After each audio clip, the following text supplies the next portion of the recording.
Assalamualaikum. Madayaw, ug maayong adlaw kaninyong tanan. Magandang araw sa inyong lahat. Magandang araw lalo na sa mga kabataang nakikinig ngayon. Sana kayo ay nasa mabuting kalagayan. Sana kayo ay nasa mabuting kalusugan. Nagagalak ako na may mga kasamahan tayo mula sa Jimboy Clowns Party Specialists na taos-pusong tumutulong sa atin upang mapalaganap ang kaalaman tungkol sa tamang nutrisyon, tamang pag-aalaga sa kalusugan, at tamang pag-uugali.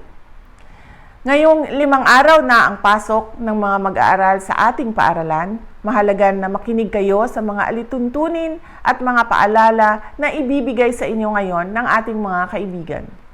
Importante na marunong tayong mag-alaga ng ating katawan, ng ating kaisipan, at ng ating damdamin.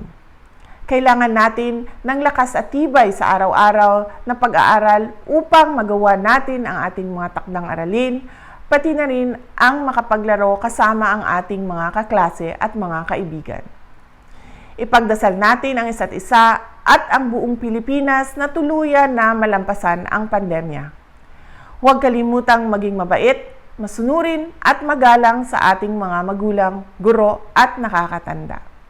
Higit sa lahat, pagsilbihan sana ninyo ang ating bayan sa inyong paglaki. Patuloy nating mahalin ang Pilipinas. Syukran.